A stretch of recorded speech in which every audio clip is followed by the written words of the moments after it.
Allah Subhanahu wa Ta'ala memerintahkan kita untuk mentadaburi ayat-ayatnya dalam salah satu firman. Afala yatadabbaruna al-Qur'an am ala qulubin aqfaluha. Jika hati seorang hamba selalu terikat kepada Al-Quran hingga merasa yakin bahwa kesuksesan, kesejahteraan, kebahagiaan, dan kekuatannya tergantung pada Al-Quran. Sejauh mana ia membaca Al-Quran, menadaburi ayat-ayatnya, serta menjalankan apa yang menjadi tuntutannya, maka ini akan menjadi titik tolak dalam menaiki tangga kesuksesan dan kebahagiaan di dunia dan akhirat. Ketika Allah Subhanahu wa Ta'ala hendak membebani Nabi dengan kewajiban dakwah, Dia memberi arahan untuk melaksanakan sebuah ibadah yang dapat membantunya, yaitu qiyamul lail dan membaca Al-Quran. Allah Subhanahu wa Ta'ala berfirman, Ya ayyuhal muzammil qumil layla illa qalila nisfahu aw inqus minhu qalila aw zid alayhi warattilil qur'ana tartila Inna sanulqi alayka qawlan thaqila Inna nashi'atal layli hiya ashaddu wat'an wa aqwamu qila Inna laka fin nahari sabhan tawila. Sejak dulu hingga sekarang, manusia berbeda-beda dalam memahami ayat-ayat Al-Quran. Sahal bin Abdullah At-Tastari berkata, seandainya seorang hamba diberi 1000 pemahaman tentang satu huruf saja dari ayat Al-Quran, hal itu belum mengantarkannya pada batas akhir pengertian yang Allah Subhanahu wa Ta'ala sematkan pada sebuah ayat dalam kitabnya. Al-Quran adalah kalamullah. Sebagaimana berbicara tentang Allah Ta'ala tidak ada batas akhirnya, demikian pula dalam memahami kalamnya juga tidak akan pernah usai.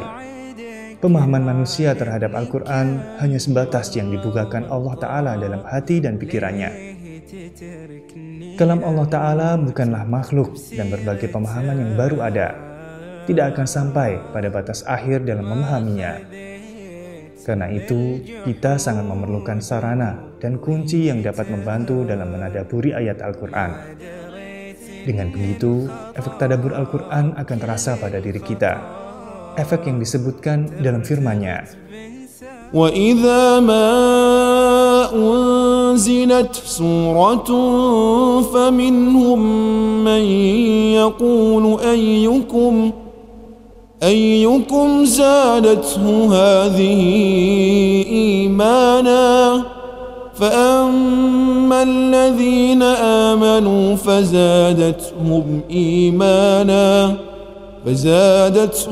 إيمانا وهم يستبشرون. Tadabbur adalah memikirkan dan memperhatikan ayat-ayat Al-Quran secara mendalam. Tujuannya untuk memahami dan mengerti makna dan hikmah yang terkandung di dalamnya, serta maksud yang diinginkannya. Di antara tanda tadabbur adalah bersatunya hati dan pikiran ketika membaca Al-Quran.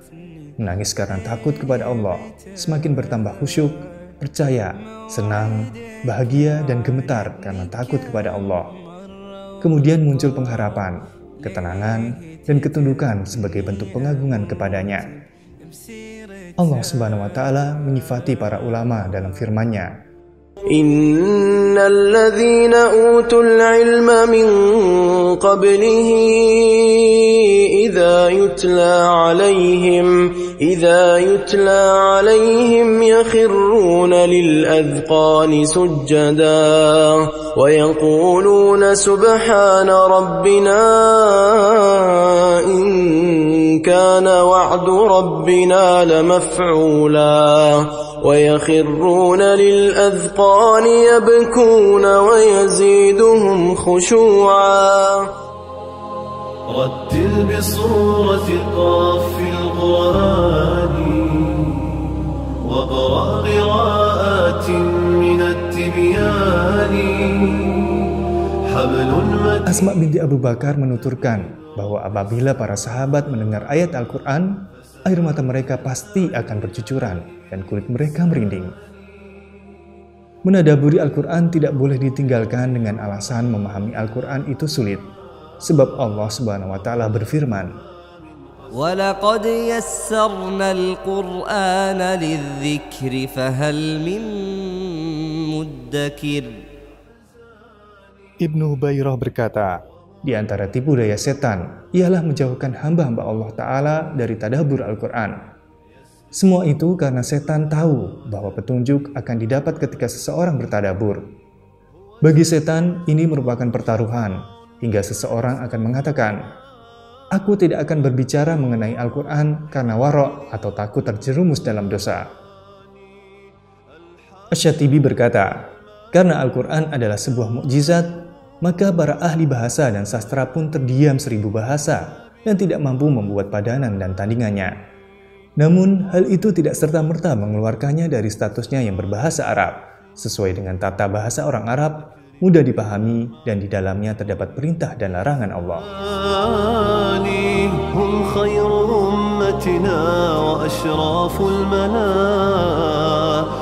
Ibnul Qayyim berkata, barang siapa yang mengatakan bahwa Al-Quran itu memiliki takwil yang tidak dapat dipahami dan dimengerti, dan kita hanya beribadah dengan membaca lafalnya saja, berarti ada yang salah dalam hati orang tersebut.